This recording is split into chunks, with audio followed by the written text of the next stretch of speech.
Ooh. Here we are. Peace. There we are. Here we are. Peace, everyone. Welcome to Women's Wednesday on the Remix Morning Show.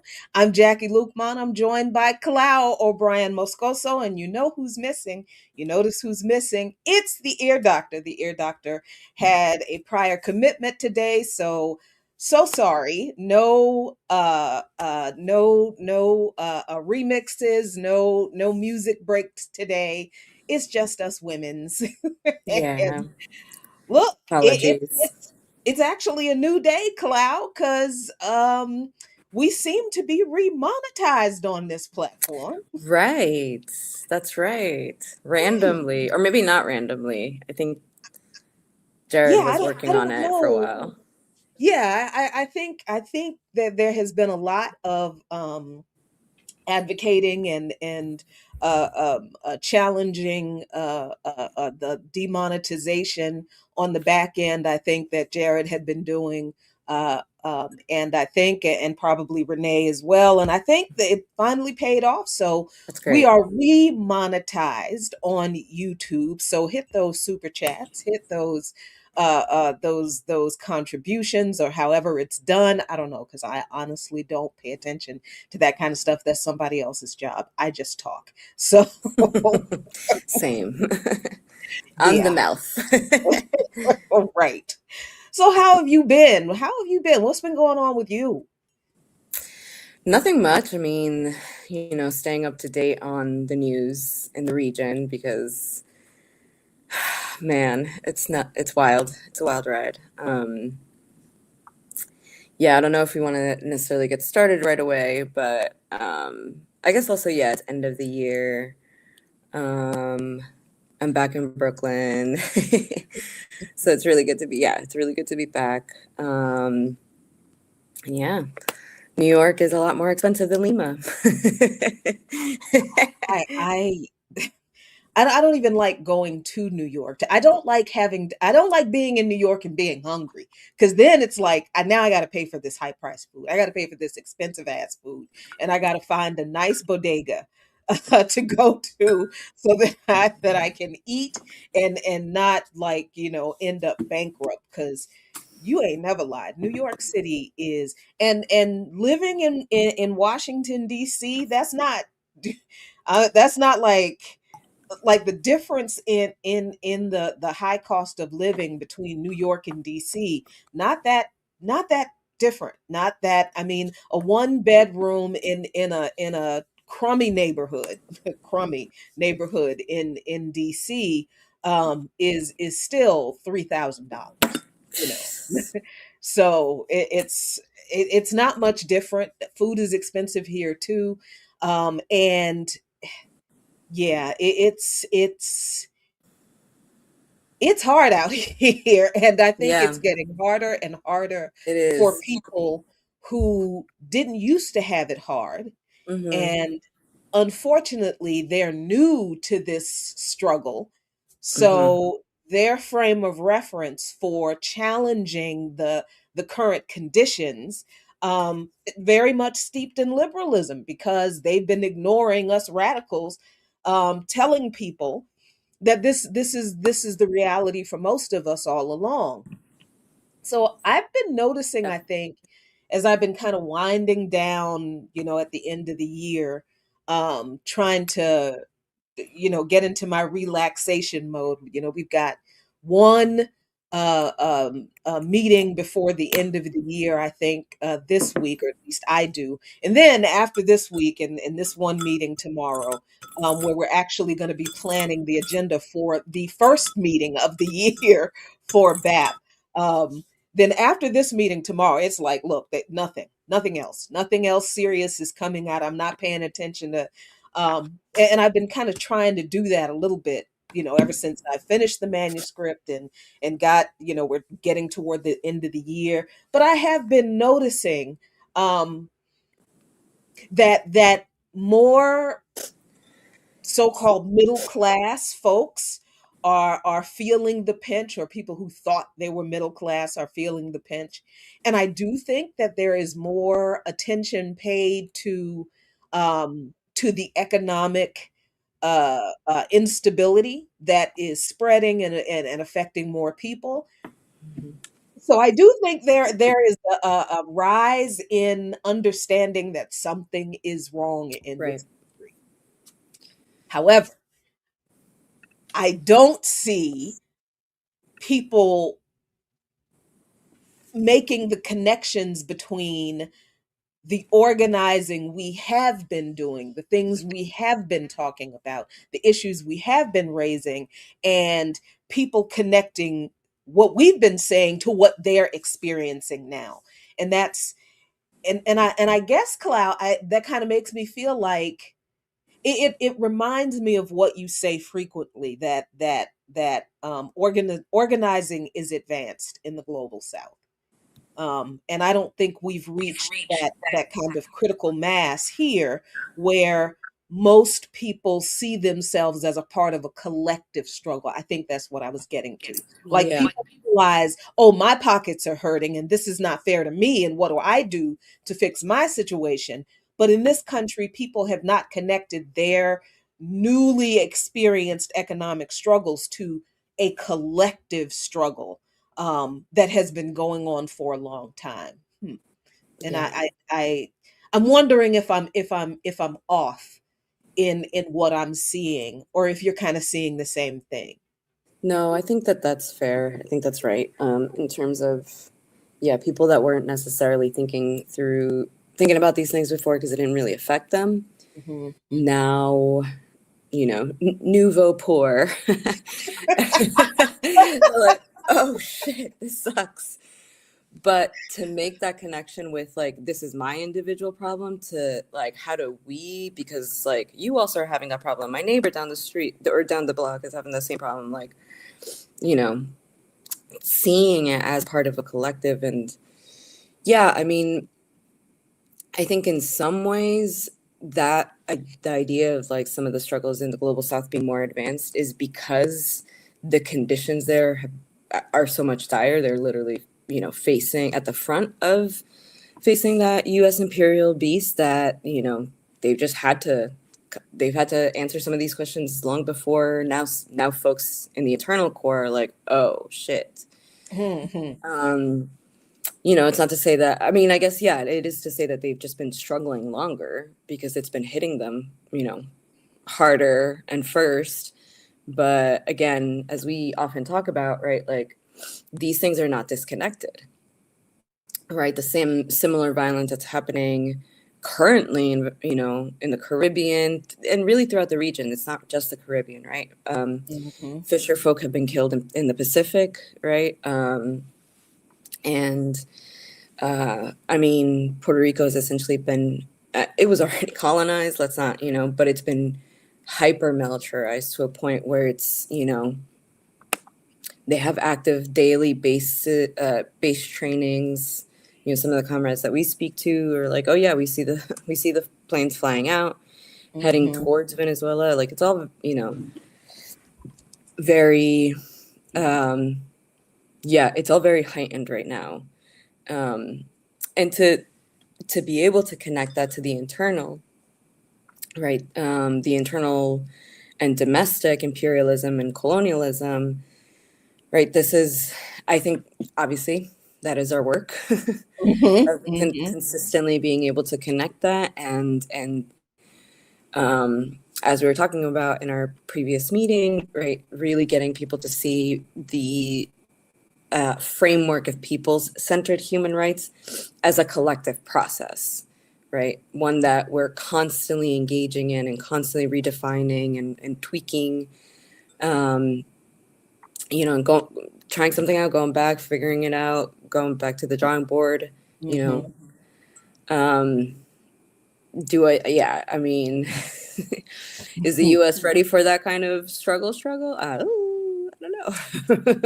Yeah, and I have been I honestly I have been trying really hard to watch a lot more ridiculous television just to cleanse my mind a little bit and get into this Yeah. relaxation mode because it's hard because everything that is going on and everything that is going on in the world is going on in the world for a reason at this time the way it is because exactly what we've been saying is happening. This empire is collapsing and Hmm. it is thrashing, trying to Thrashing. survive, and its tentacles are grabbing on to whatever it can to try to stabilize itself. You've seen animals when they are, fighting. That's exactly what this empire. So all of this stuff that's going on around the world, this seemingly psychotic and new stuff that Trump is doing that people are all freaked out about. We're going to talk about one of those things that was launched earlier, I think last week. That was funny when I heard it, but it was like, man, people. Oh, this is okay. So we're going to talk about like one of those things in relation to immigration that people are like, this is insane, but no, we've been doing it for a while. Um, but it's difficult not to see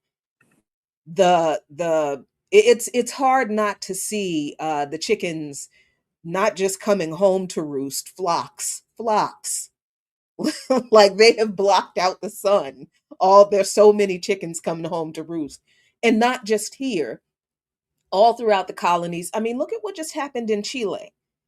I, Now, I get Yeah. that there's probably some serious election fuckery going on that happened with that election, but the struggle in Chile has been going on for a long, long time.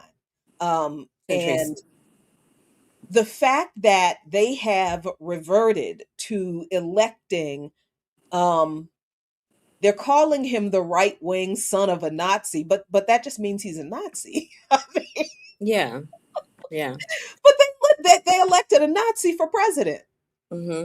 in Chile, and this is the and he is related to one of the people who was involved in the original application of the first US neoliberal complete economic plan in Chile, the Chicago Boys. I did Yeah. a whole Yeah. His series. dad was a Chicago boy. Yeah, I did a whole series on neoliberalism that I posted here on Black Liberation Media that I originated over on a previous platform, Brick by Brick, a few years ago, that talked Mm. about the Chicago Boys and what they did in Chile and the impact it had, and the fact that we are still living with those policies today.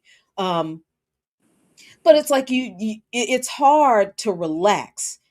Like we're supposed to be observing this beautiful, wonderful holiday season, but how when what peace on earth? How are we gonna be singing about peace on earth when the birthplace of Jesus Jesus. is being Mm. fucking bombed Yeah. by Zionists? They're committing genocide, and there's a genocide going on in Sudan, and there's ethnic cleansing and oppression and child slave labor going on in Congo, and Venezuela is being attacked, and fisher folk are being murdered in the Caribbean Ocean, and we've got kidnappings on the streets here in the U.S. and what holiday season? What Mm. peace on earth? What Christmas spirit? What are you kidding me? That it's been really hard to disconnect from the troubles that are going on in the world. And I think that's the point though, Clau. I don't think we can now. Right. I think we're at the point where okay, all of this protecting your peace and not paying attention You you can't. can't disconnect from this. You Mm-mm. cannot, because all of us have to be involved in this now. So even while I was watching, like I really love sci-fi and horror, so I've been binging on that, trying to just kind of relax. Really got into um the what is it, HBO Max series, It, Welcome to Derry. It Mm, is so good. It is so good. If you like Stephen King novels and if you really love the It franchise, you're going to love mm, this series. It is so, so good. But like, I can only enjoy that for the time that I'm watching it, because as yeah, soon as it's over, I'm immediately thinking of, let me see what these people have done now. You yeah, know? yeah. No, 100%. Someone in the chat has a question about who are the what or who are the Chicago boys? Ooh, You can enlighten oh, us. mm, man. Okay, so I guess we are going to get into it, right? So, But no time like the present. no time like the present, since we have no more time. I Right. really feel like, is it just, it's not just me, is it, Cloud? Like, No, no, there's something like very much in the not in the air. I want to say that, but the conditions are just so dire that it's inescapable. there is no, I wake up every I wake up every morning feeling like, what am I doing? Am I doing enough? Do I have enough time? And always feeling like, now we are out of time. We're out of time. Everything feels frivolous if it's not focusing on these issues, right? So I'm glad I'm not the only one feeling like that, because you know how it is, especially with Black women, colonized women, racialized women, oppressed women in particular. Like, rest is almost a foreign concept to us, because the whole world and our families are on our backs, right? And and Hmm. and it's not like an antagonistic thing. That's just the nature of who we are, and our importance in all of our societies. It is no lie that women hold up half the sky. That's Hmm. absolutely true. Um, so it's hard to rest anyway. We've had to really struggle with this idea that we're not supposed to rest. We're supposed to be on all the time. Everybody's supposed to always depend on us. And we're always putting ourselves last. And here we are now, like, literally fighting for humanity, realizing that, okay, this is, rest is necessary, but it's also like this urgency that we feel. So I'm glad to know that I'm not the only one, like, feeling that, like, in the back of my head all the time. Like, what are you doing? What are you doing? Get up, get up. You got, we're dying here. Um, yeah, that's a big old struggle. But the Chicago boys, thank you for asking that question. The Chicago boys came out of the Nixon administration. Was it Nixon? Yes. Um, and there were a bunch of economists that were recruited by Nixon and Milton Friedman. Milton Friedman, he actually, there is a museum to Milton Friedman, and the economics department at the University of Chicago is named after Milton Friedman. Um, because Friedman is basically the father of American neoliberal politics, or neoliberal economic policy. And the Chicago boys basically created this enormous privatization scheme. That's what it was. That's really what a neoliberalism is. The foundation of it is the privatization of all public services, privatizing public services for profit, right? And it is focusing on allowing the capitalist economic market to control society. So there's a whole bunch of ideology behind that I really do go into very in depth in the original neoliberalism series on, that you can find on here on Black Liberation Media. But the Chicago Boys was this group of economists who applied these neoliberal policies to Chile. Nixon, when Salvador Allende was elected president of Chile, Allende implemented socialist policies. in Chile, which really helped the working class, the poor, and the peasant class, but it really pissed off the rich Chileans, right? And certainly those policies of public redistributive policies and land redistribution was definitely one of those policies that Allende implemented, helped the indigenous and the peasant class incredibly, just really, really improved their condition. And of course, the rich didn't like that. So, being the resource rich country that it was, the US government did not want Chile to have a socialist president. They didn't want egalitarian or redistributive economic policies. They wanted to control the resources in Chile. So they had to get rid of Allende. And they did. They couped Allende. They claimed that he committed suicide. I don't believe that for a second. Nobody believes that Allende committed suicide. Um, but that's the way they framed it. And when they got rid of Allende, they propped up Augusto Pinochet, who was the general that the U.S. put in power to coup Salvador Allende. And Pinochet invited the Chicago boys in to implement all these neoliberal policies to privatize Chilean society, plunged millions of people back into crushing poverty, and the Pinochet regime was a dictatorial, murderous regime that disappeared and murdered hundreds of thousands, if not millions, of Chileans, Yeah. all in the process of implementing these neoliberal privatization policies of the Chilean economy that the U.S. trained and dispatched economists called the Chicago Boys because they came out of the University of Chicago under Mm-hmm. Milton Friedman.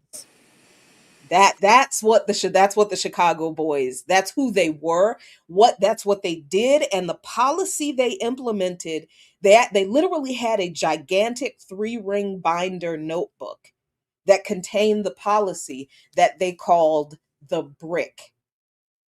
So that's who the Chicago Boys were. That's what they did, and that's why Chile reverting to that kind of leadership Mm-hmm. is incredibly important in the history Mm-hmm. of neoliberalism, and the connection between fascism and neoliberalism, Yeah. particularly in this issue of the struggle between capitalism and socialism.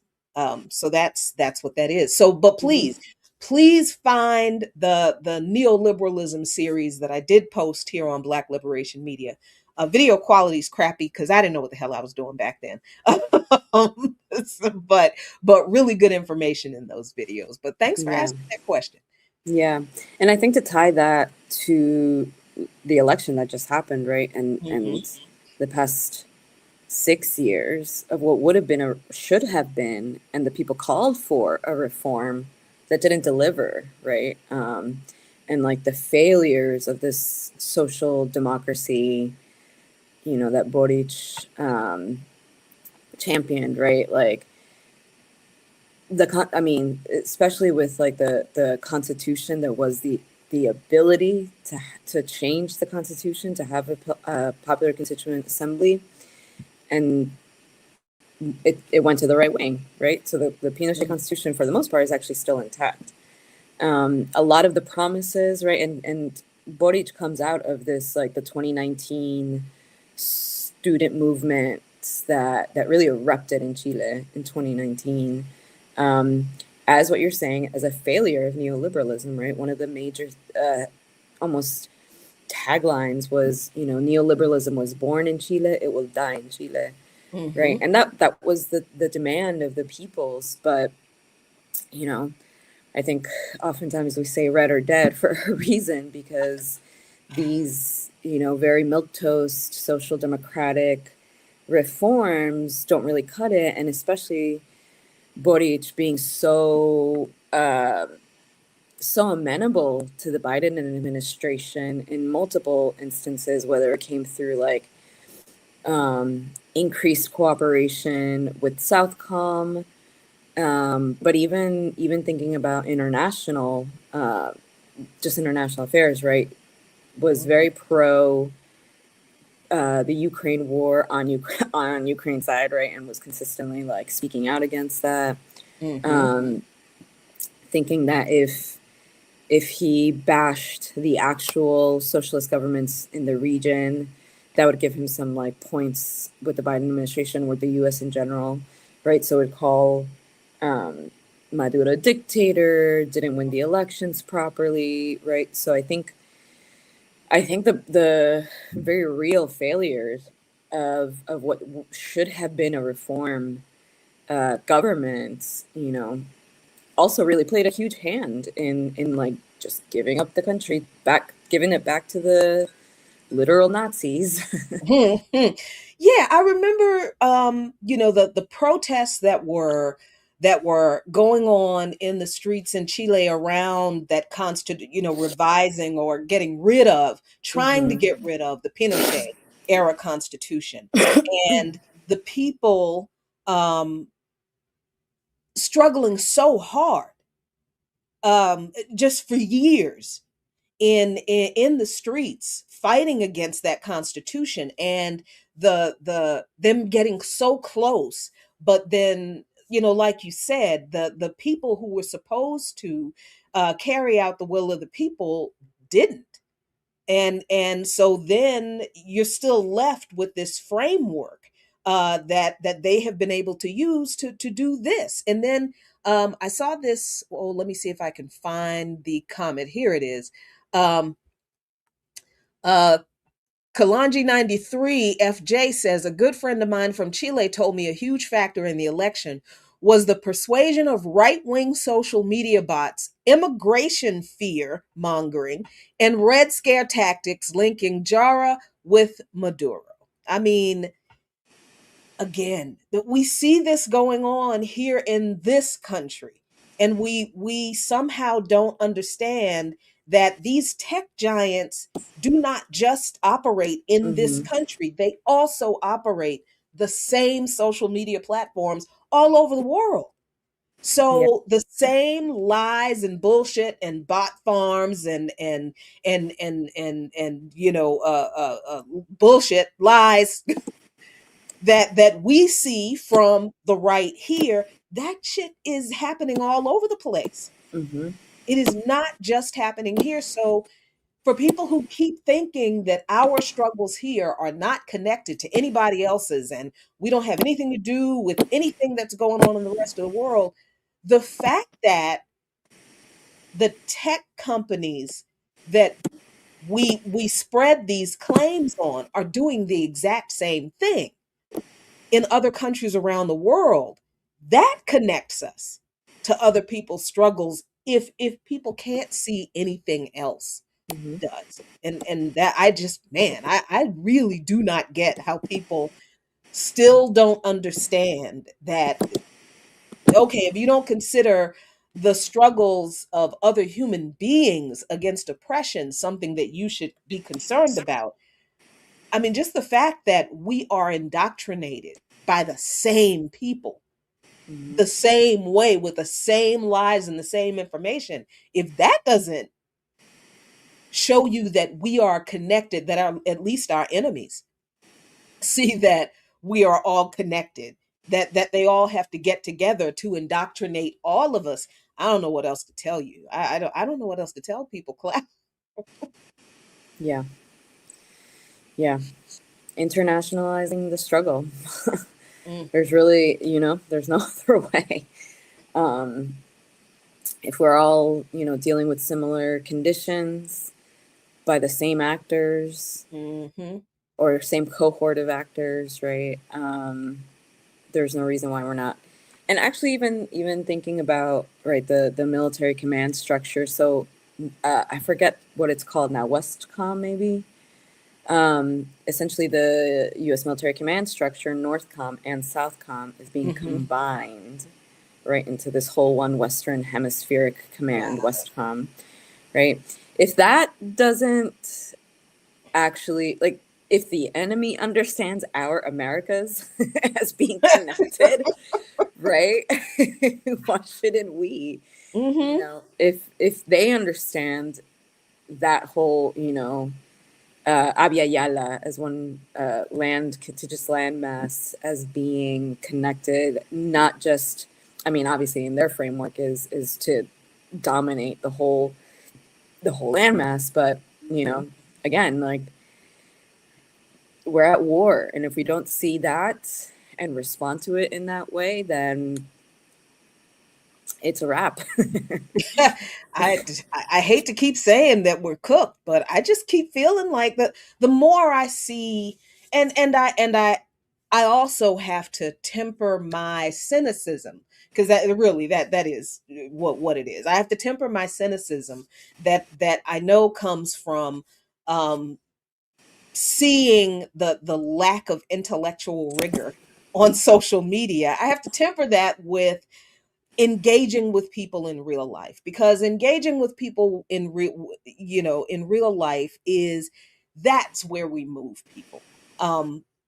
But I would be lying if I didn't sit here, if I didn't admit that sometimes, look, our people really are deeply indoctrinated with these weird ideas, and but that's why it struggled, though.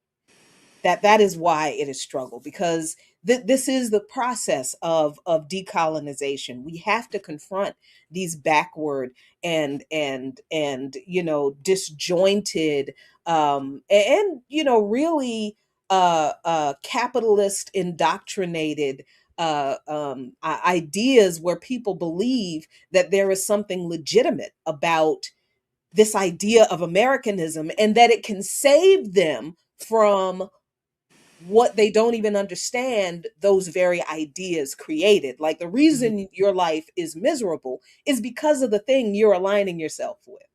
And instead of listening to the people who have been telling you that all this time, you're going to listen to the people who are doing it to you, and who are telling you, no, it's the Venezuelans, it's the communists, it's the socialists, it's Antifa. Or no, they don't call it Antifa, they call it Antifa. It's Antifa. It doesn't exist. It's not a thing.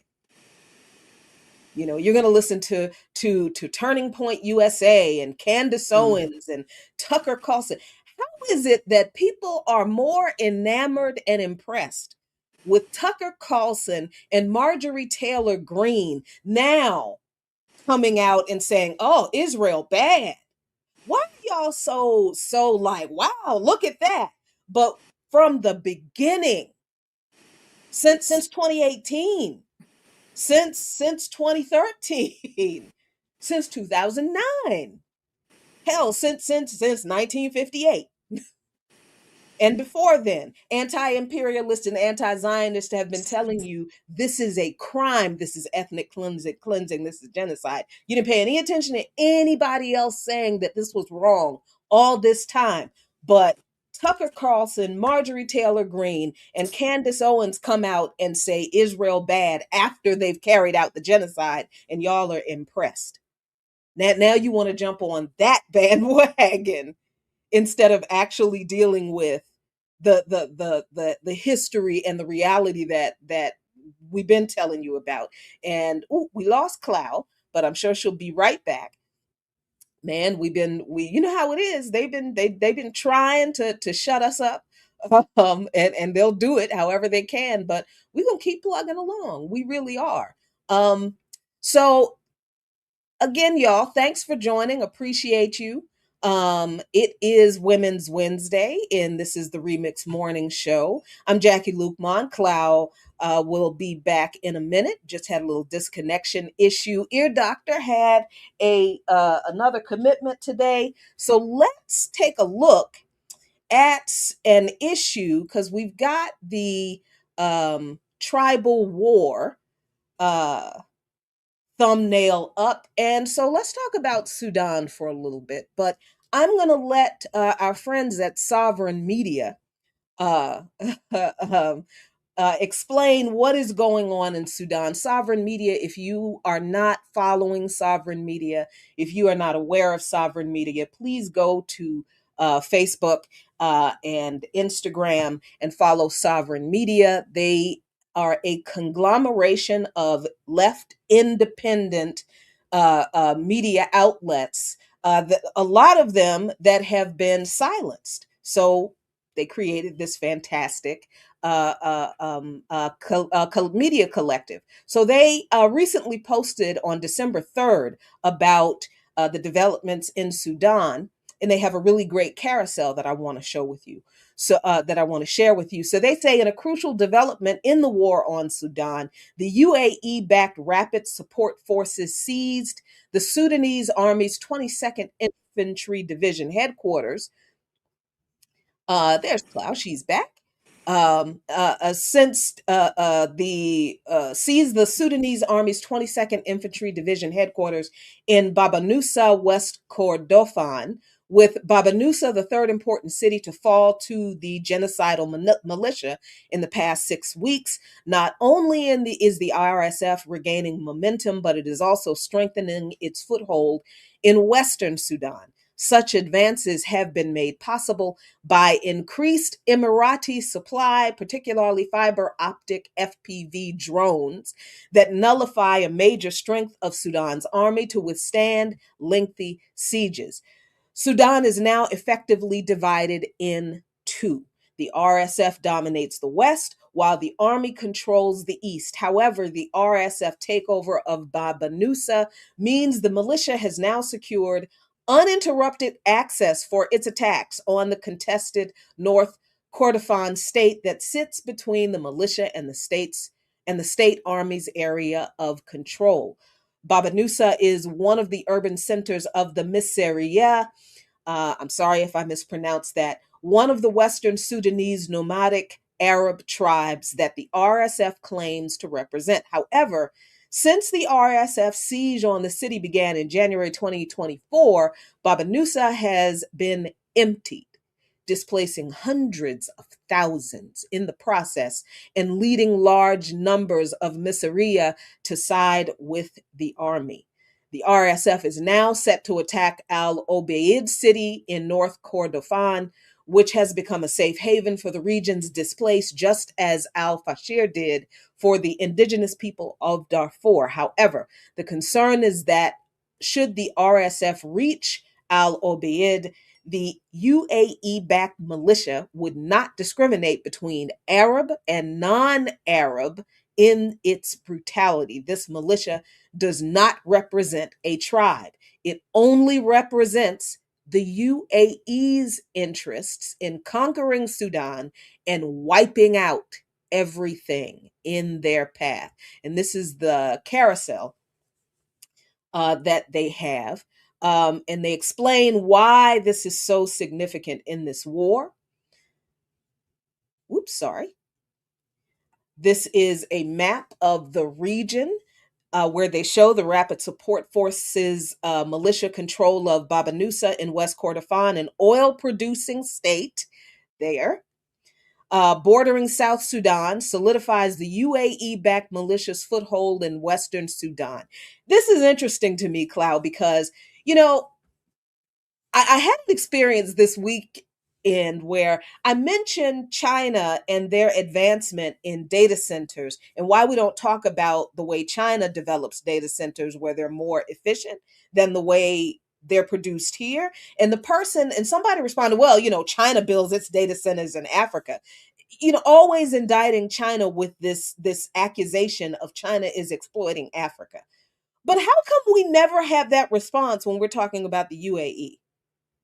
Because the UAE is absolutely exploiting this situation. They are creating this situation in Sudan to go after Sudan's oil. How come people have the immediate and intense smoke for China for something that they're actually not doing? Because most of China's data centers are actually in China. There are upwards of 400 of them in China, right? And that's a whole nother discussion. But how come we don't have this much smoke for the UAE? Literally fomenting civil wars. because their interest in the region is oil. That I just thought that was interesting. They also say following the fall of Al Fashir in North Darfur state and Bara in North Kordofan, Baba Nusa is the third important city to fall to RSF in 6 weeks. These advances were made possible by intensified UAE supply, particularly fiber optic VPF drones. We talked about that. The RSF has now secured uninterrupted access for its attacks on the pivotal North Kordofan state, which separates the militia's stronghold in Western Sudan and army controlled Eastern Sudan. See, you see this here? Just a week earlier, the RSF announced a unilateral ceasefire. As suspected, this was only a cover for the continued flow of UAE support and the militia's ongoing battlefield movements. And they show where Baba Nusa lies in the tribal region of the Miseria, one of the Western Sudanese nomadic Arab groups of the Bagada Tribal Confederacy, which the RSF claims to represent and predominantly recruits from. However, since the RSF siege of Baba Nusa began in early 2024, the entire city has fled Miseria, leading Miseria tribal leaders to side with the army. The militia does not represent a tribe, it represents the UAE's sub imperial interests in conquering Sudan. The RSF's next target is Al Obeid. This is so ridiculously awful. So I'm gonna give you the link to this post and this carousel so you can go on and follow Sovereign Media yourself and support them. But yeah, that is the civil war that the United Arab Emirates is fomenting right now in Sudan to steal their oil. And we seem to have smoke for other countries that ain't never done nothing to us, but we have no smoke whatsoever for the imperialists, for the actual imperialists, and in this case, Sovereign Media calls them the UAE a sub-imperial power. We got no smoke for them. Yeah. I also dropped in the private chat the YouTube video link that Erica interview on the war in Sudan. Mm-hmm. That's really great. Is it? Oh yeah, with Bill Murley on. Mm-hmm. And actually on our YouTube channel, there's a couple of interviews that I think speak to this. Also, Erica and Tunde spoke both about like what's happening in Sudan and Venezuela. Mm-hmm. So just to get a little bit more background information, but yeah, I mean, there's absolutely imperial forces behind this. The UAE, imperial backed forces that are also supporting, Zionist aims in this. Yeah, U.S. Mm-hmm. imperialism gonna imperialism. Gonna and just to be clear for those who might not, this isn't just the United Arab Emirates are not doing this just for themselves. They're doing this with the full support and backing and for the benefit of their partners, the United States government. That's we need to believe that yes, the United States is all in this mess. So and yeah, the data centers conversation that I gotta have that another day because obviously the data center issue it's huge, but I didn't really understand it entirely because I think it emerged so quickly, at least in my estimation. So I didn't understand that data centers have been around for a long time, and countries have had them for a long time, ever since this internet thing has been a thing. Um, so this has been an issue for a while, and the way other countries do this or have done this does matter, and we need to pay it. We need to understand how they exist in other countries in their contexts. But again, our understanding of our relationship to other countries or other countries' relationships to Africa seems to still be very much framed through a U.S. Western imperialist perspective of that other country. Like it's very weird how I think we don't realize we see other countries. This is why people are not concerned about what Israel is doing in Palestine, what the US is doing in Venezuela, what it's done to Cuba, because they really look at these countries as the enemies of them. Hmm. Just because the US government says these countries are the enemies of the US. And that's but then that's why we're organized as Cloud. Yeah. I wanted to drop also if we could talk about Trump ordering the blockade on oil tankers into Venezuela, because even the Yeah. language of that is so, I it's maddening. So there's an Hmm. NPR article if you want to go through that, but Yep. yeah. Yeah. This is already a criminal, illegal, immoral blockade against Cuba. Now Trump he wants to order a blockade of sanctioned oil tankers into Venezuela. President Donald Trump said Tuesday he is ordering a blockade of all sanctioned oil tankers into Venezuela, ramping up pressure on the country's authoritarian leader. Now, this is NPR, Yeah, the of course. alleged liberal media outlet, supposedly independent, calling another country's democratically elected president an authoritarian leader. All right. Yeah, and I mean, I don't know what's more authoritarian than a unilateral sanction and economic warfare. I mean, what is more authoritarian? But Right. sure.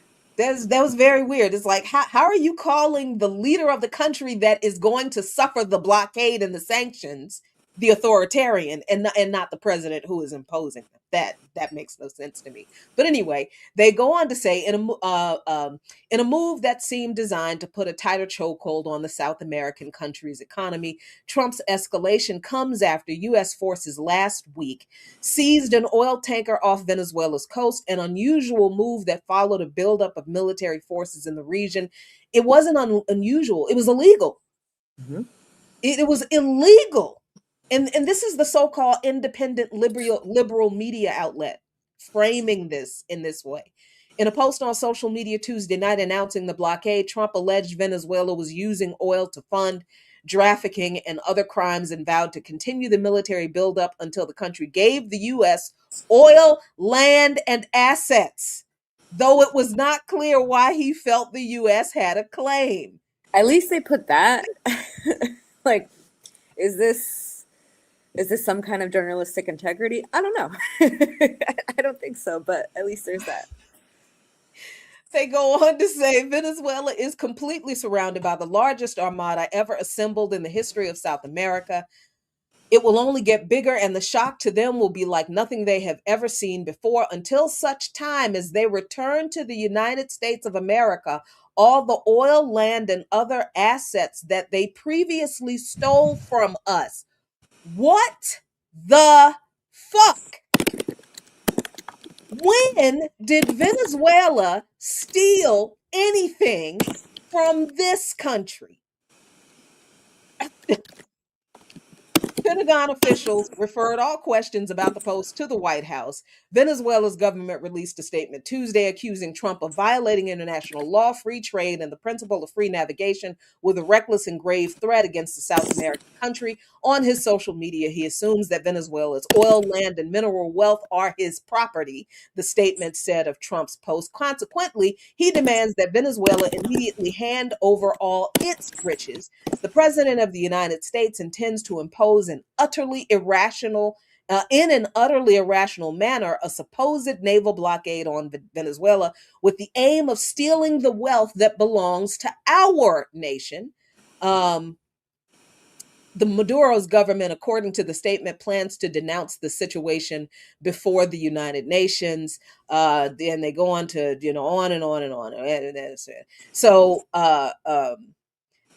They go down, and later on in the article they talk about the state owned oil company, Petróleos de Venezuela SA, commonly known as PDVSA, has been locked out of global oil markets by U.S. sanctions. It sells most of its exports at a steep discount. They actually called it the black market. Of course they did. What? I can't. Okay, Anything I'm gonna that's need not y'all to U.S. link to this damn sanctioned. thing. I can't read it. No, that's fine. That's fine. That Y'all was a lot. gotta read this shit yourselves, because I can't.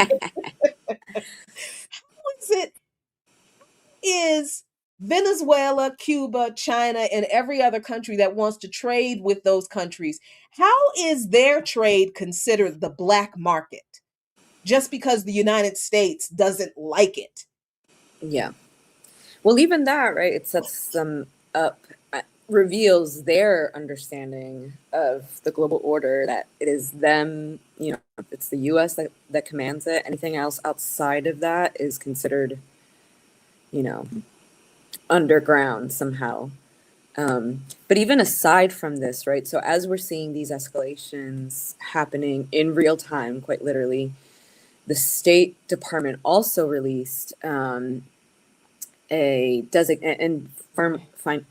finally, but officially designated Maduro, or in the Venezuelan government, a terrorist organization.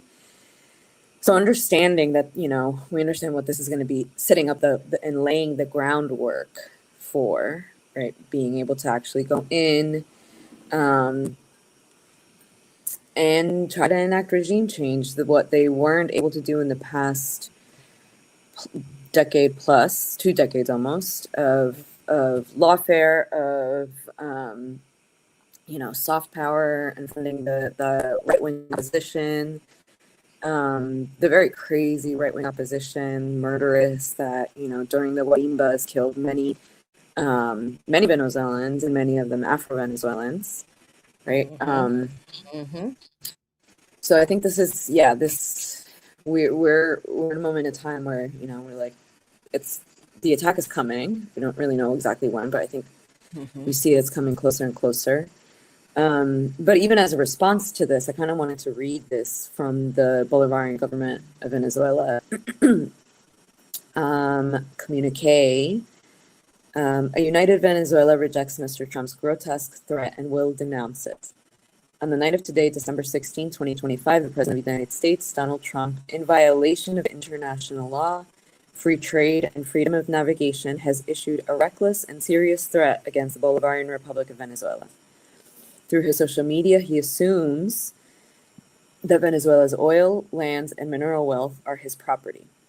Consequently, Venezuela must immediately hand over all of its wealth to him. The President of the United States intends to impose, in an absolutely irrational manner, an alleged naval military blockade against Venezuela with the objective of stealing the riches that belong to our homeland.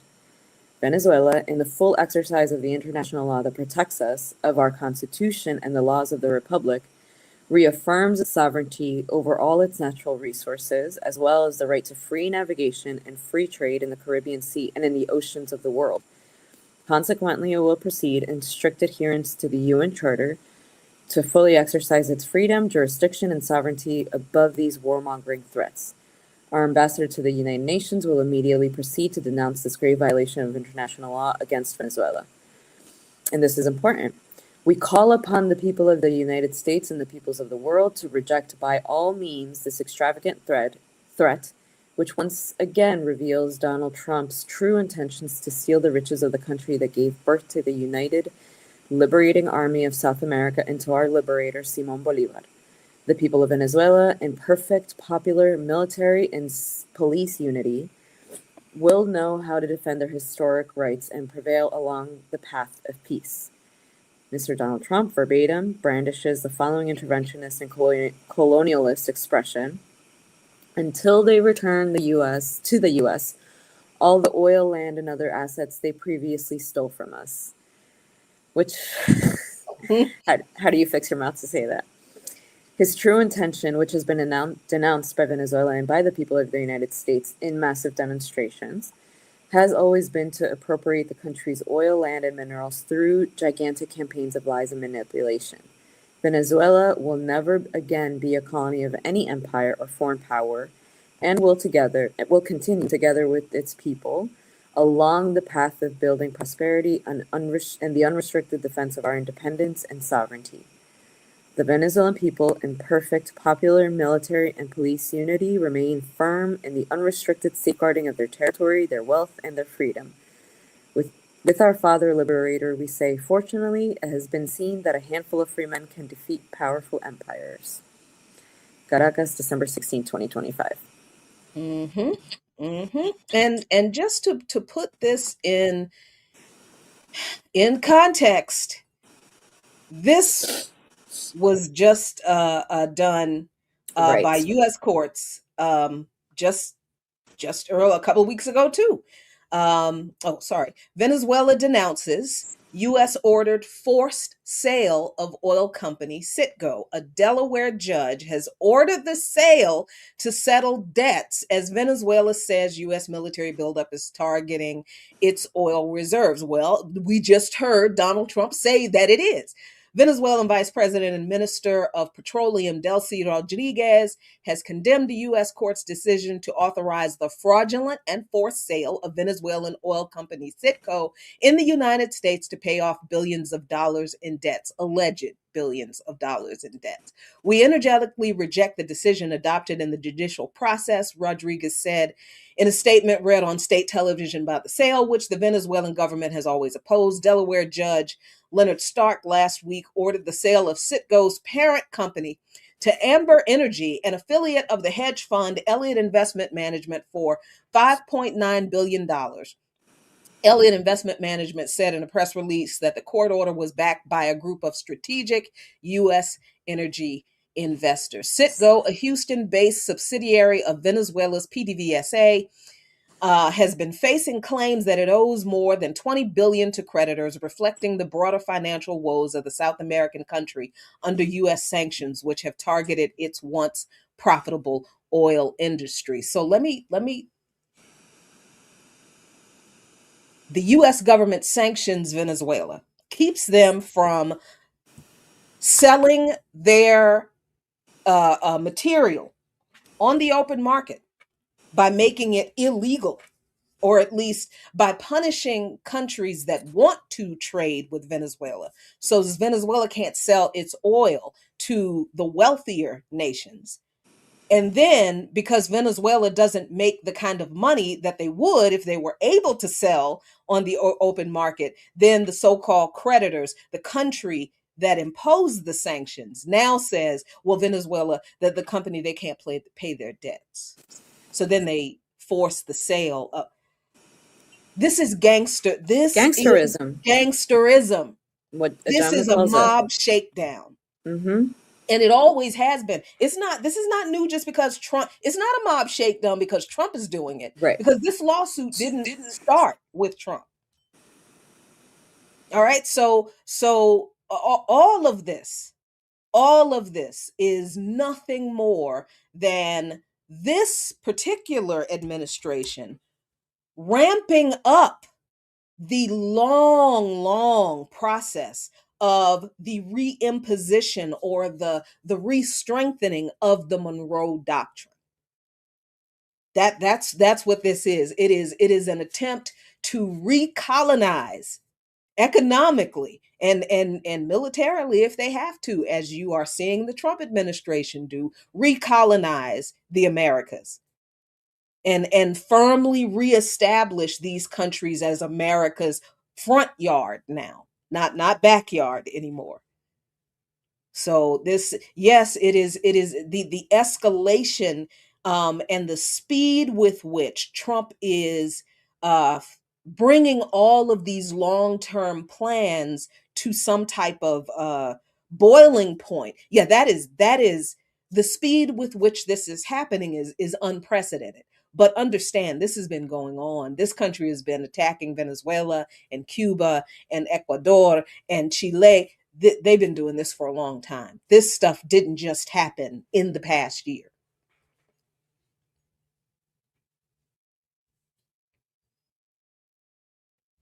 Yeah, no, thank you.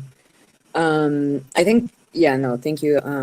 Imani dropped a piece that Brother Jibo wrote for Black Agenda Report. I think in a lot of ways, responding to this notion that, well, it doesn't have anything to do with me, so what am I going to do about it? Um, it's which is this individualism that is constantly having to be fought against. But appreciate, yeah, folks should read that article, that piece. It's very good. Hmm. I mean, it's oh, there's so much, and just to kind of highlight, I thought this was really interesting. How long this kind of stuff has been going on, and I think no, that's not what I want to say. I think this is the what we're going to talk about. This next story is a really good example of how this administration is ramping up or accelerating these long-term plans to this crisis point that have always been going on in this country. I think this story is a good example of that. And I didn't even realize that it was. So this was the story that I saw a few days ago that I laughed at first, but then I laughed at it, but then I was like, wait a minute, wait, hold on. What is this? Because you don't just create some card and like we're gonna send it to people. If they give me $1 million, that's what people think he has done. Okay, so this is was reported in CNN. Trump Gold Card launches, offering expedited immigration pathway with a $1 million fee. Okay, this seems ridiculous on its face. I know it does. And I think this is actually what the thing looks like. Um, they say that President Donald Trump Wednesday officially launched his gold card visa, a new immigration pathway that will allow foreigners to pay $1 million to expedite their visa application or have companies pay $2 million to sponsor a foreign worker they want to bring into the US. Very excitingly for me and for the country, we've just launched the Trump Gold Card, the president said at a White House roundtable event. You can go to this. That's the website for it, and it has a link to the official application promising U.S. residency in record time. The official website says for a $15,000 DHS processing fee, and after background approval, a contribution of $1 million, receive U.S. residency in record time with the Trump Gold Card. The official website reads. In an interview with Fox News on Thursday, Commerce Secretary Howard Lutnick said the program will ensure these are the best people coming in. They're economically capable of driving our economy. He also described it as a much more powerful version of the green card, which allows immigrants to live and work permanently in the United States. Now, I have to pause right here because immigration in and of itself has never been these people's problem. They have never opposed immigration as a concept because how the hell do you think they got here? That's like, so they don't have a problem with immigration. They have a problem with who immigrates here. So they created their own, or we think they created their own special immigration process. But that's not really what they did. And I'm going to show you. They say that the applicant will need to attend a visa interview and submit any additional documents in a timely. No, they're not. They're not. They're not going to do any of that shit. They're not going to do any kind of process. No, no. The site notes a successful applicant will receive lawful permanent resident status as an EB1 or EB2 visa holder. Employment based visas awarded to individuals who have extraordinary or exceptional abilities.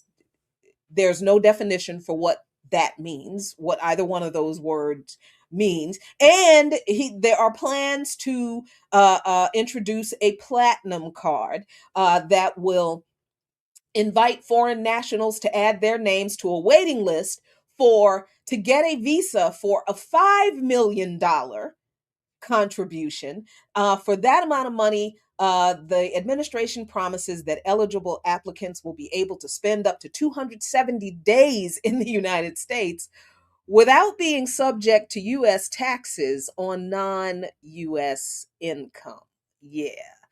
So here you go. I'm going to drop that in the chat for you to read. But I was curious because I thought, how were they gonna this? You just create a card and you just issue it and you just tell people, give me $1 million and you can come to the. How does that work? Well, it works. It would work because the program already exists. This is another article in CNN about the card, but you go down, you have to go down, you have to go down, go down. They talk about it. This is the gold card, this is that. And then you get down to where are you? Here it is. Created by Congress in 1992.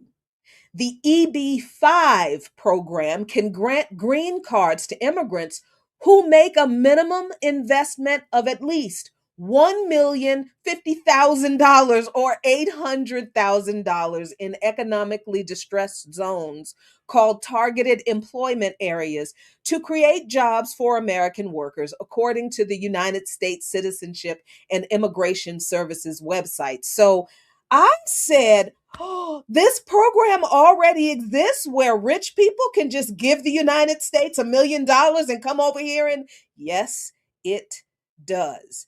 There are some differences, and I just happen to find this little website that explained the difference between the Trump gold card and this existing program. This is Greenberg Trow. I don't know who they are, but they did do this nice little comparison. The Gold Card program explained and how it compares to EB-5. Oh, this was published just a few days ago. Oops, sorry. Let me get this, blow this up for you. Here we go. The United States has introduced a new immigration pathway aimed at attracting ultra. Can we stop using all these different words for fucking rich?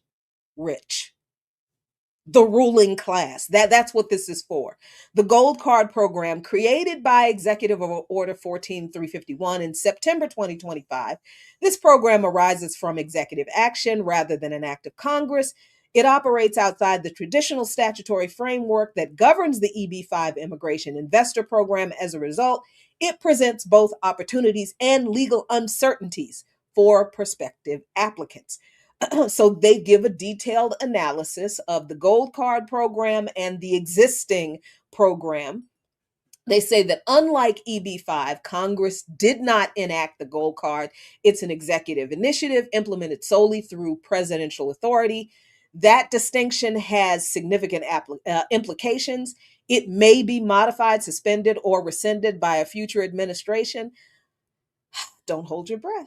It does not include statutory grandfathering protections. Investors who begin the process today do not have guaranteed eligibility if the program is later withdrawn or struck down by a court. So if they give that $1 million or that $5 million and in the next administration or or by next month, if the courts say this is illegal, they don't get that money back.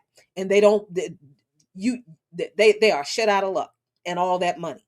And it relies on this is and it relies on existing immigrant categories for visa issuance, meaning adjudications may still need to satisfy the regulatory standards for extraordinary or exceptional ability in the national interest. For example, EB-1A normally requires the applicant to have sustained national or international acclaim, whatever that means. Exceptional ability EB-2 normally requires the applicant to have an advanced degree and meet other criteria in addition to meeting the requirements for a national interest waiver. In effect, the Gold Card overlays a financial contribution model onto existing immigrant visa frameworks, creating a hybrid program that blends donation-based residency incentives with employment-based visa adjudications. Key features of the gold card: $1 million per individual applicant, including each family member, or $2 million for corporate sponsored applicants, plus $1 million per dependent, and a $15,000 USCS processing fee. Unlike EB-5, the funds are not invested. But if you believe those funds are actually invested in the current program, I got a bridge, and I got a lake in Southeast DC right out here out my window to sell you. Um, the funds are not invested. The gold card track does not carry job creation obligations and are not returned under any circumstances. But if you were wondering what the job creation obligations are under the existing program, EB-5, where here it is. Here's a nice little table that they have. And here it is. The requirement for the existing program, EB-5 Investor Visa, the program that was created in 1992, they only have to create 10 US jobs under the existing programs, under the existing EB. 10, not 100, not 1,000, not 10,000, 10 US jobs. That's the existing requirement for rich foreign people to be able to pay $1 million, invest in an existing corporation, and have that corporation be in a place that the U.S. Immigration and Nationalization Service dictates, because that's the current requirement. And they only have to create 10 jobs. 10. The Trump program does not have that job requirement. It's literally a donation, not to the US government. It goes in Donald Trump's pocket. So, aside from all of the legal stuff, Cloud, all the legal questions, my big question with Trump doing this is, if he could create a whole separate immigration track using the framework of an existing program like it, why couldn't Democrats do the same thing and create anything good for us? Why couldn't they do that? If it was this easy for Trump to do this with an executive order that serves the ruling class, why do the Democrats never do anything like this to serve the people? Even if it's created under the same kind of a legal ambiguity, if it can be rescinded in the next administration, if it can be struck down by the courts, why aren't Democrats? Why haven't they done more of this? If it was this easy for Donald Trump or Tramp or Trash or whatever, if it was this easy for him to do this, what am I missing?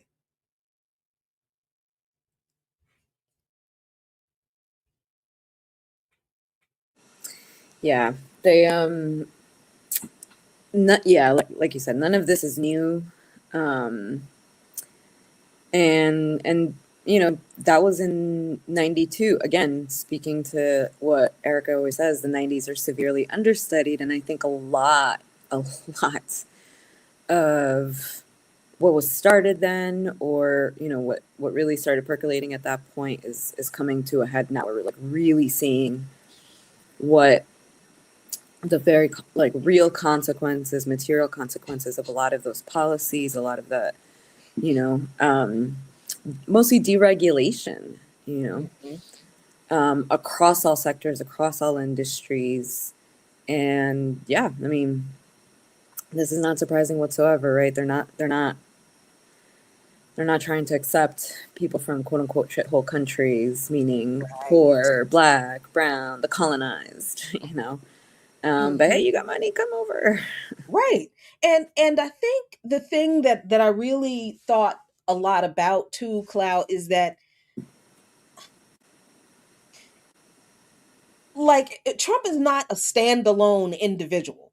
He's got an entire administration. He's got the department heads of all of the agencies. He's got, right? But all of these people in these agencies did not just come there when Trump was elected the second time. A lot of those people have been in these positions.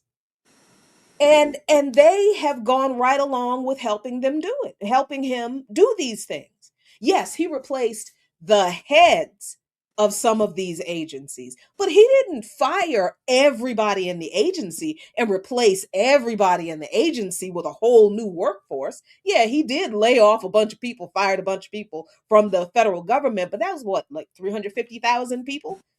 Do you know how many people the federal government employs?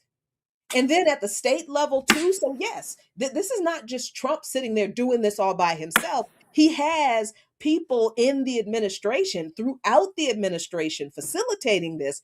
But these people are not like newly appointed. They didn't just get these jobs when Trump came into the second administration. They've been there. And if we don't see that in the federal agencies, surely you must see that in the military, right? Surely people can understand that nobody was fired from the military except for the very top brass, the Joint Chiefs of Staff. They were, Trump's appointees were put there, but all of these people driving the ships and navigating them and with their hands on the buttons and blowing things up and murdering people, those people have been in those positions the whole time. So if the same individuals, some of the same individuals who were working in these agencies previously are carrying out this ridiculousness, then my question is even it's I feel like it's an even more urgent question now. How come the Democrats didn't leverage the power they had to do the same thing, but for different reasons? Right. And that's not like a question that I expect it's a rhetorical question. I understand the reason. I'm asking the question because I need y'all to answer. I need y'all to ask yourselves that question. You should be asking yourselves, wait a minute, if he can just create out of nowhere this whole different immigration program, how come the Democrats couldn't do half of something decent for us? So I just really think that this particular thing with this ruling class immigration scheme that Trump has now introduced is a really good example of how the infrastructure for everything he is doing that we hate has always been there. It's been there. This has been there since 1992. So what is he doing that is worse, that he's accepted it's donations and he gonna put it in his pocket? Okay, but this program has always existed. This has always been a way for the ruling class around the world to get permanent residency status in the United States. Just come here and create 10 jobs. 10. Like a right-wing Venezuelan can come here and open a barbershop.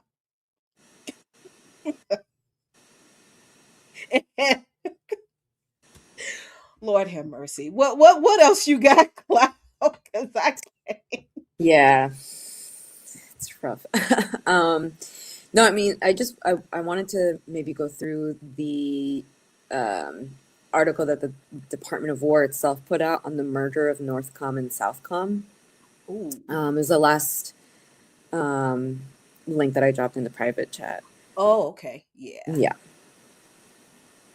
All right. So interestingly, right, this is they again, as they say, in a historic transition.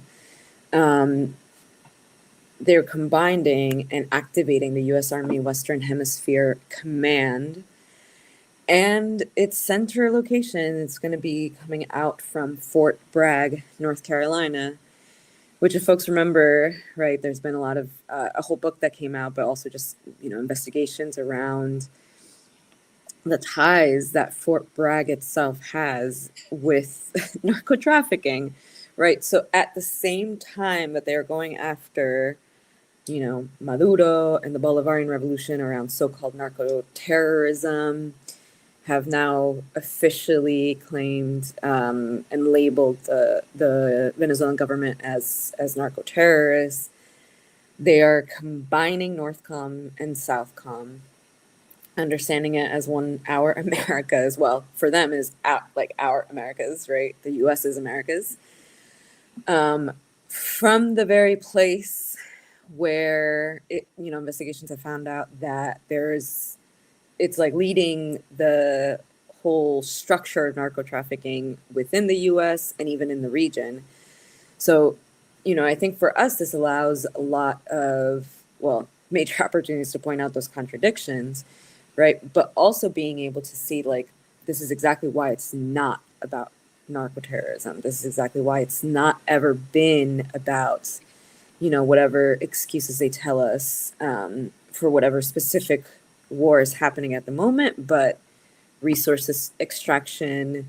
In the case of Venezuela, also getting to Cuba, right? As you mentioned before, some of the people in Trump's sphere, right, particularly Marco Rubio, whose brother-in-law himself is a convicted narco trafficker, or Narco Rubio, as some people have been calling, which I think is great, right? Yes. It allows us to say, to really break open that myth, and really be able to connect again, once again, really connecting, right, what is happening internally to what is like domestically to what is happening abroad. And I mean, they couldn't have made it clearer that this is happening under one military command structure, and so that any sort of pushback or fight back or defense against this has to be that as well, right? So I think when we think about, right, with BAP, with the Zone of Peace campaign, with all of the organizations in the region that we work with, right, this has been that, trying to move towards that unification of our struggles because we know that it is the same enemy. What's happening in Venezuela right now is directly related to the remilitarization of Puerto Rico and the region as a whole, right? So U.S. militarism really is what is allowing this to happen, right? So yeah, as organizers, as folks out there in the ground, like we gotta, constantly be up to date with this, and then also understand, like, all right, what does this mean for us on the ground, though? How do we move this? How do we, you know, yeah, how do we popularize this in a way that people are gonna get, oh, this is my struggle too, Mm-hmm. Mm-hmm. and Yeah. Haiti, right, and Haiti, right. The as we've been saying within the Haiti Americas team, throughout BAP, right? Labeling those quote unquote gangs, right? The also similar situation in terms of crime being weaponized, and Erica has a wonderful piece on hood communists that has also been republished on Bar and even on the BAP website. Crime being used as a Trojan horse Mm-hmm. for this type of colonial control. And so we see it's not really about crime, right? It's not really about narco terrorism, narco trafficking, because according to multiple investigations, Fort Bragg is kind of the epicenter of that. So it's not even, Mm-hmm. it's not about that. It is about, colonial control, maintaining that white supremacist order, and continuing to extract those resources and making sure that there's no viable alternative to this system, right? I think in a lot of ways, not just again when I was referring to Marco Rubio, for him for sure the next step is Cuba, right? Hmm. So it's all tied together in this in a very heated war, right? That I think, yeah, it's at this point, looking at the people of Venezuela, like they've been preparing for this moment, and I think that's kind of the path that folks need to be on. Yeah, definitely. I just want to read a little bit of this. This is from the U.S. Department of War, and I actually appreciate that they reverted back to the original name because it's honest. Army activates U.S. Army Western Hemisphere Command in historic transition ceremony. The Army activated the U.S. Army Western Hemisphere Command in a ceremony held December 5th at Fort Bragg, uniting U.S. Army Forces Command, U.S. Army North, and U.S. Army South into a single four-star operational headquarters. Today, we become something new. Not really. But U.S. Forces Command's spirit of readiness, resilience, and warfighting strength will not fade. Rather, that spirit will radiate through the Army, said Army General Andrew Pappas, who has led the command since 2022.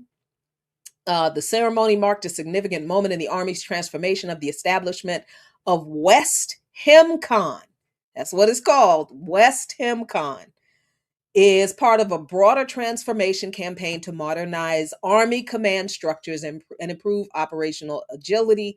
The newly established command is an operational warfighting theater command headquarters overseeing all Army plans, posture, operations, and power projection in support of U.S. Northern and Southern commands and aligned with national strategic priorities. Western Hemisphere Command is designed for speed, flexibility, and relevance to effectively respond to challenges in our complex times, said Army Chief of Staff General Randy George. By consolidating these headquarters and aligning the theater, we will streamline processes, eliminate redundant efforts, and free up talent and resources. This will allow us to better support our fighting formations. Not supposed to have any fighting formations. I thought Donald Trump ended 19 wars. I thought he ended 38 wars. What fighting formations? Where are we fighting at? That we need to have a consolidation. Come on, y'all. And these people, again, that's another. How long has that man been the commander of that unit? 22 years of that command, the head of that command. 22 years. How many administrations is that? And are they hesitating to carry out any of the commands that are coming from this administration? No, they are not. That what they're like 5 people so far throughout the entire year in the military that we have seen, I think maybe on one hand, who have come out publicly and opposed this stuff, but everybody else following orders. Yep. And I also just linked that piece that the Haiti Americas team did Oh, on the connections between Venezuela and Haiti, right? I think especially in this moment, and what the Haiti Americas team says, what Dr. Jemima Pierre has been consistently stating that Haiti is used as a laboratory for empire in the region, and I think without those quote unquote gangs, right, or rather armed paramilitary groups being labeled terrorist organizations like last year or earlier in the year, I think it was. Um, Now I'm forgetting the timeline. This wouldn't have happened, right? mhm. It like sets up that president to then be like, all right, here we go. This is how we're going to be doing it throughout the region. So when we say, these are connected struggles, it's not out of some, woo woo metaphysical, like liberal, we're all the same. Like it's because these are the same people, the same military, quite literally the same military structures, right? Carrying out objectives that they've already planned all of this, right? So yeah, I think it's very necessary to yeah, constantly be making these connections, and consistently be raising the fact that there is opposition to this, and that we need to be the ones that are. Oh, also, yeah, I think on Bar. Let me check that out. But there should be another statement today, specifically on Haiti. Let me check that out. Hmm. Yeah, I feel like I should really just start every Women's Wednesday with a rundown of Right, what's published in right, Bar. right. I think we should start doing that. And going through the sovereign media scroll. I think that's a good way to kick off the show on Wednesdays. Because we be putting stuff out like our teams, Haiti America's team, Africa team, North South Project for People Centered Human Rights. I mean, the Solidarity Network, they be working. We do so much work trying to explain these situations that seem so complex, and the people who are providing the analysis of it are just brilliant in their analysis, and they are really great writers, so that what they write is not like what you said, Cloud, like esoteric and hyper academic, and you can't understand it. It's man, I really enjoy learning from the people who put out this information. So yeah, I think we're going to start doing that. Yeah, that would be great. But this particular backgrounder that was published in Bar, speaks to the recent TPS withdrawal, right, for Haiti. TPS being temporary protected status, Mhm. um, and how it's not just right. These things are not separate. Like there is forced displacement of Haitians happening on the island and off the island because of U.S. imperialism, because of consistent U.S. meddling, um, and the funding of these paramilitary groups to clear out certain areas of not just more than anything Port-au-Prince, right? Because for a long time they've really just been wanting a military base there, and even thinking about how upcoming and really inevitable, and I think if anything the what is happening in the region is also part of a new Cold War against China because of the relations not just with Venezuela to Belt and Road Initiative and BRICS. Well, Venezuela is not in BRICS, but and again we can probably think, some of these social democrats that particularly Lula, right? But besides the point, Mm, um, these things again are connected, right? So when TPS is has been officially terminated. It was terminated late last month. Um, in a similar language to the TPS cancellations for Venezuelans, right? As it says here, in both cases, the Department of Homeland Security claimed that continued protections were quote unquote not in the national security or foreign policy interests of the United States, affirming U.S. policy abuses redefine their interests at a whim. This has been a long and politicized, very politicized, and um, yeah, very long politicized efforts from the U.S. to not just wreak havoc on the island, but then as Haitians are forced, forcibly displaced, they mhm, also have to go through a very dangerous and dire conditions trying to get not just throughout the region, right? A mhm, lot of the immigration laws, and here you can think we specifically cite the Dominican Republic, where there's been in just a wild level of harsh racialized exclusion for um, Haitians, for Dominicans of Haitian descent, and for Afro Dominicans, right? It's kind of mhm. like y'all can all of y'all can get it, Um, And we make the point here that this has been happening for a very long time under both Democratic and Republican administrations. It's not just, again, we're not looking at this as this is just a brand new situation Mm-hmm. that started under Trump, but that this has been decades long, if not longer, of you know, yeah, a war against popular Haitian sovereignty. Mm-hmm. And specifically linking to the gang suppression force. So I think on December 8th was the first few, maybe hundreds of Kenyan troops under the new gang suppression force that was signed by the Security Council on September 30th.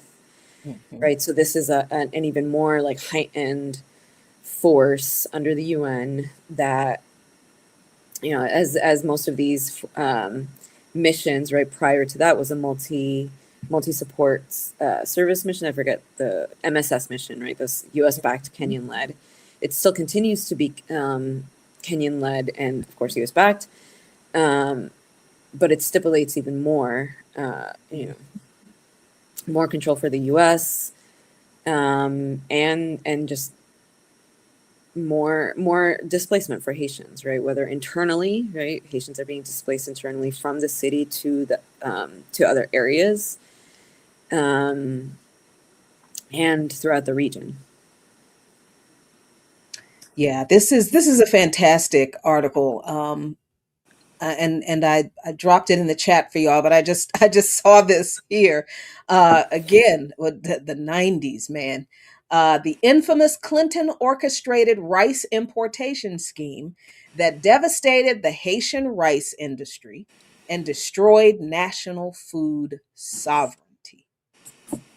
Like, the literal reason there is a food and hunger issue in Haiti is because of Bill Clinton. And I just, whenever there's a conversation about American farmers being angry about any kind of economic policy that takes money from them, I have no sympathy whatsoever, because I don't think there is a group of businesses in this country other than like corporations that get subsidized more heavily than large scale farmers in this country. They get enormous subsidies.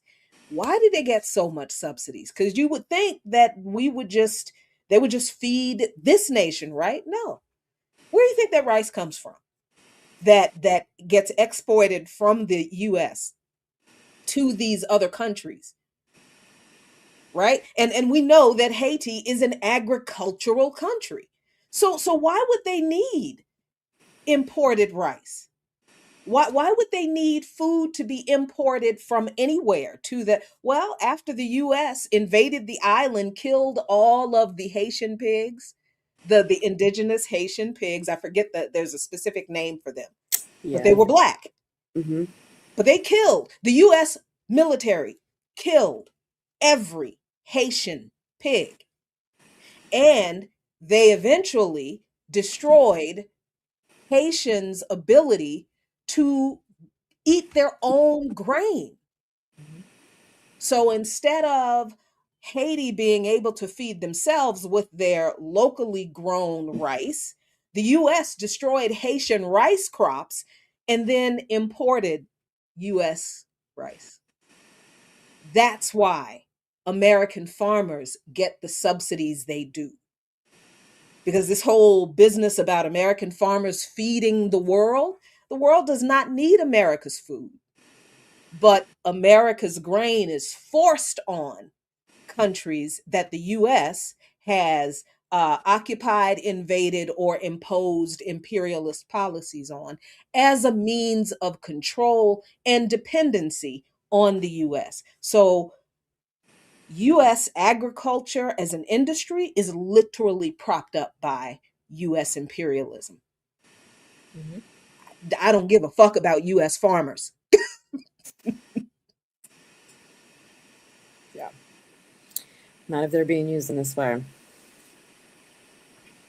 Yeah, so it's just this is it is all coming to a head, Clow, and I don't know. I'm other than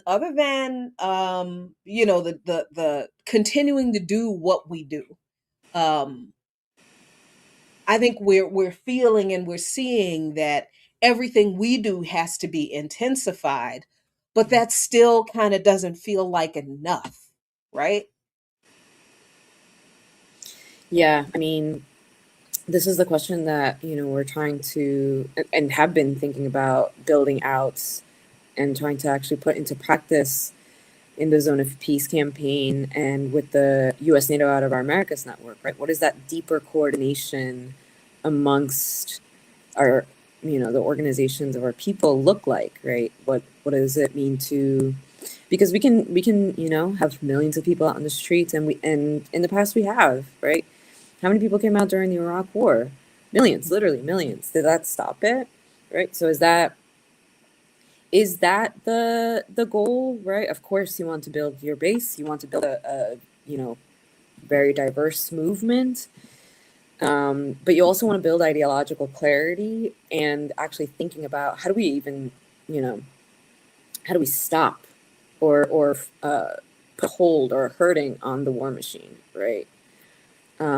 What are some of those pressure points that we can think about, you know, actually actually being able to hit and create some kind of a disruption, right? Because I don't think it's enough to just get as many people out as possible, right? I mean, we've been, I think, building collective, like mass consciousness is obviously necessary, but then, or awareness rather, is necessary. But as Erica has said, and says, right, like that, it has to go beyond just awareness and getting to that collective process of development and mass consciousness, right? That always has to happen. And as we, say with a lot of just organizing in general, it's a process, right? It is a part of that collective process where, as individuals, we have to think beyond individualism, thinking about the collective. What does it mean for us to, build out some kind of structures that can sustain us, right? Or whatever that looks like. But I think, especially in this moment, it is what are the things that we need and the structures we need to build to defend ourselves. Like, if we are actually understanding ourselves as a people at war, domestically and abroad, what does that look like, right? Mm-hmm. Mm-hmm. Yeah, I think that question, what does that look like? I love how I have gotten used to, and this I think is another one of those things that is beautiful for me in organizing that I have learned that has caused me to grow and mature. I love how I've learned to ask that question, like literally, what does it look like? If we need X, Y, and Z, that's great. Recognizing that we need X, Y, and Z, or that we're not doing, A, B, and C, or recognizing, critiquing our weaknesses. That's fantastic.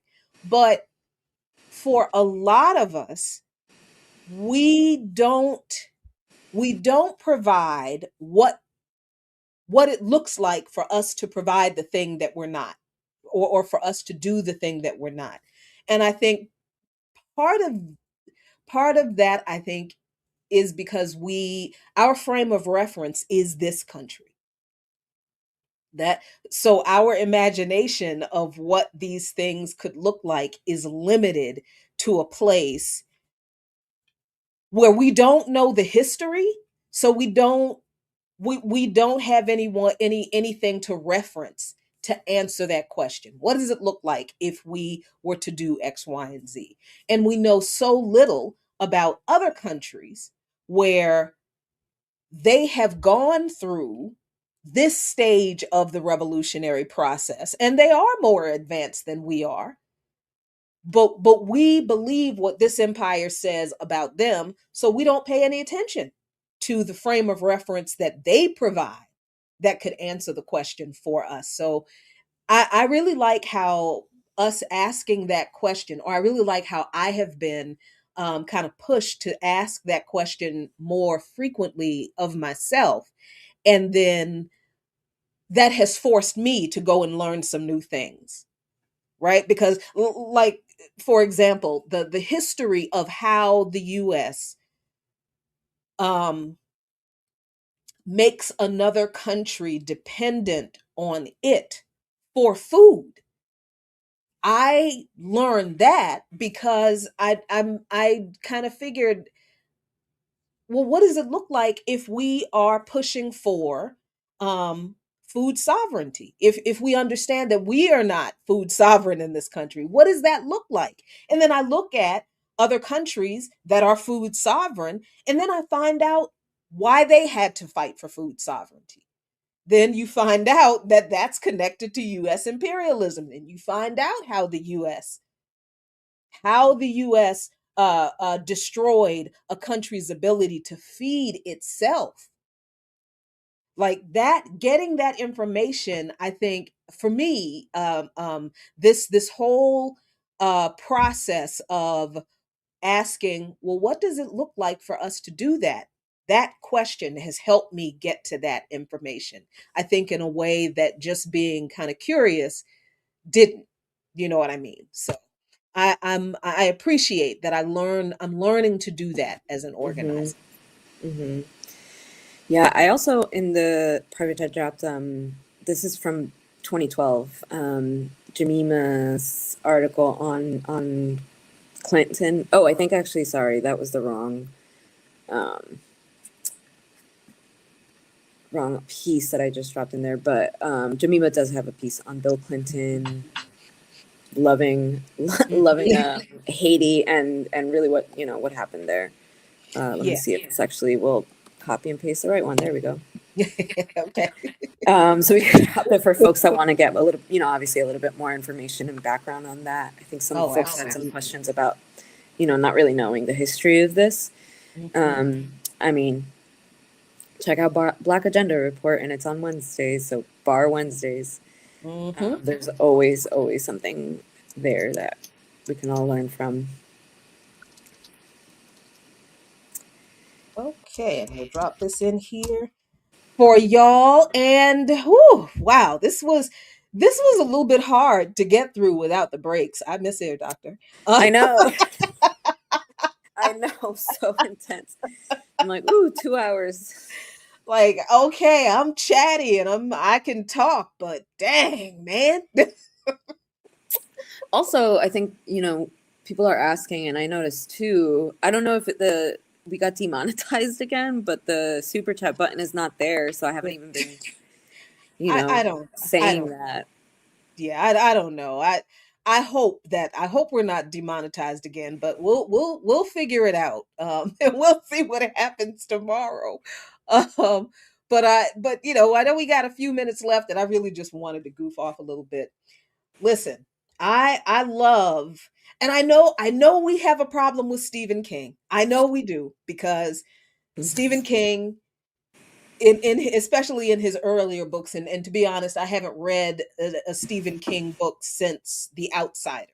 That's how many years ago. That was the last Stephen King book I read, and not for any reason other than I've just been busy organizing. I don't have time to read fiction. Shit, like real life nonfiction is terrifying enough. But Yeah. I get that people have a problem with Stephen King because they don't like how he will throw the N word in his stories, his characters. Yeah, he has racists as characters in almost all of his early stories, and I get that people have a problem with that, but I think people missed the context, completely missed it, because the reason King put those racist ass characters in his stories is because, number one, all the stories are connected. Most of the Stephen King stories from the early years, they're all connected. And I'm going to try so hard not to give spoilers, but they're all connected. The Dark Tower, maybe not Christine, but Salem's Lot, absolutely. The whatchamacall, I can't remember what it. But anyway, in the context of the narratives in the universe that he creates, racism as a foundational sin of this country factors into the evil that King talks about in these communities. So the racists in King's characters are always the people who are closest to whatever the evil is, right? They are always an indication of how completely fucked up people are. And this is why these people exist. They're never presented in his stories as, oh, this is just how people are. Stephen King's stories are always about, like, human beings are fucked up. That that is what Stephen King's stories are really about. The really evil things people do to each other. When you're watching it, Welcome to Derry, this new series, you have to keep that in mind, because racism plays an enormous factor in this series. This is a prequel to it. This begins the kind of this is Pennywise's backstory, basically. All right. Um, I'm trying not to give spoilers. I'm trying so hard. I'm just skipping over to. So when you're looking at this series, and I do encourage you to watch it, it takes place at a period of time where the racist shit that you see happening in on the screen, it really happened. We know it really happened. So it is presented in this series in that context. It is awful. It is terrifying. It is violent. It is disgusting, because that's the point. It is like, how does this type of human evil exist and not produce that type, or not um incubate a kind of multi-dimensional evil. I hope I'm kind of explaining that in a kind of like a supernatural it, or a supernatural monster doesn't exist in a society with, healthy people, and who have healthy relationships with each other, in a collective society, and that kind of stuff. This kind of evil can only exist in a society where people are this evil in real life, right? So I really like that this prequel series, the backstory of Pennywise, um is um does not shy away from the racism of this country. Now, Stephen King as an individual, the man grew up in Maine. Those people that he grew up around are exactly the people that he put in those books. His politics are shit, just like most white people in this country. Politics, absolutely shit. Yes, he is very pro Ukraine. Yes, all that. Yeah, he's very pro Democrat, very liberal. Absolutely true.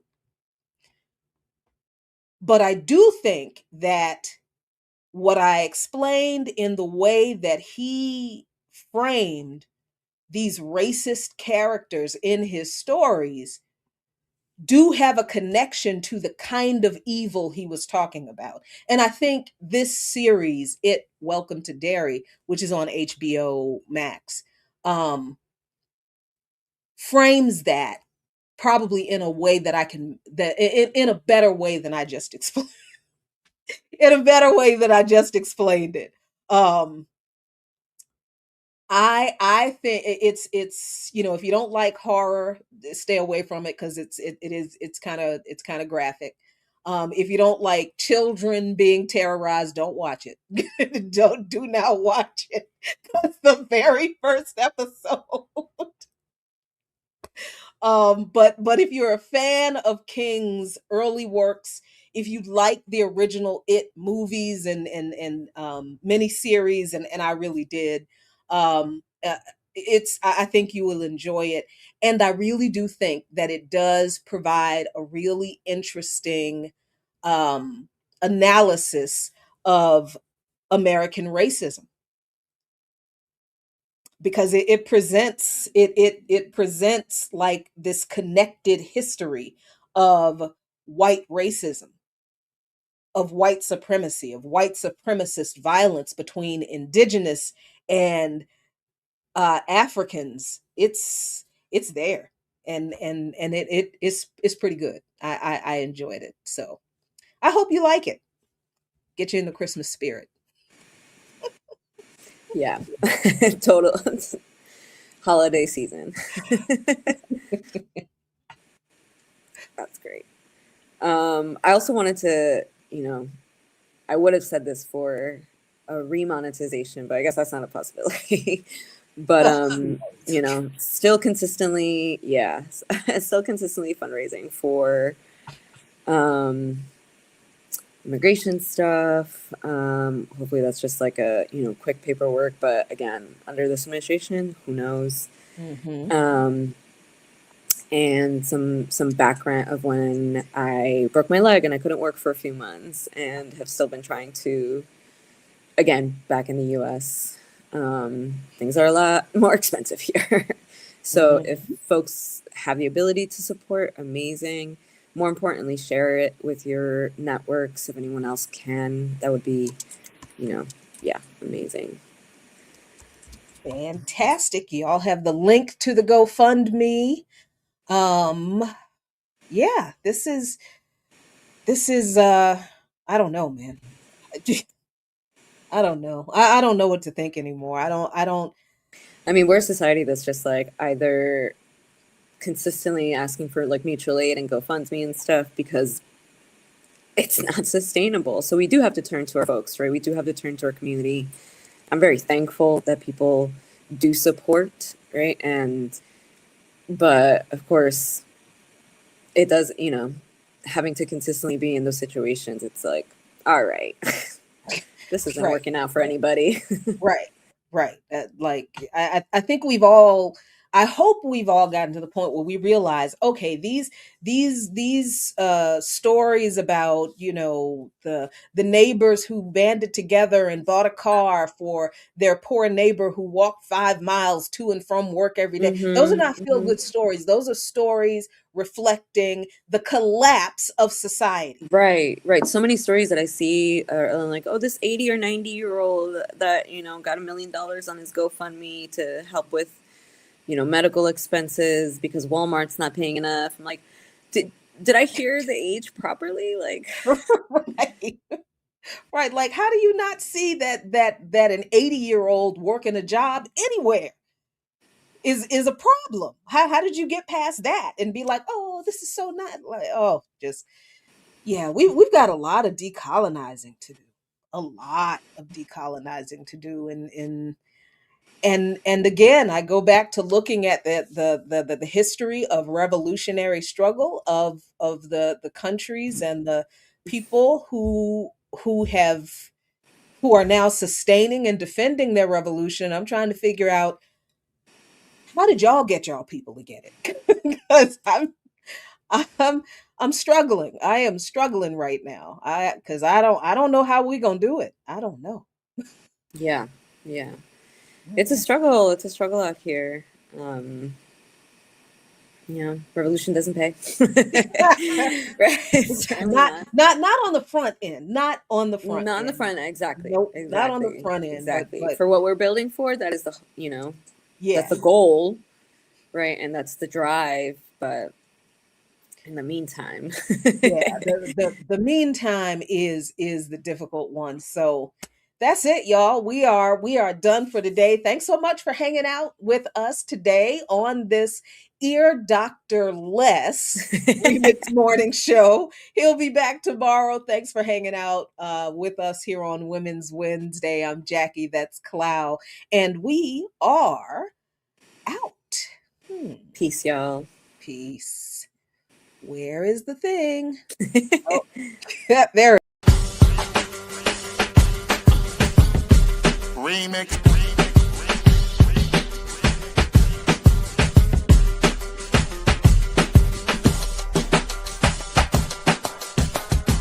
Remix. Remix.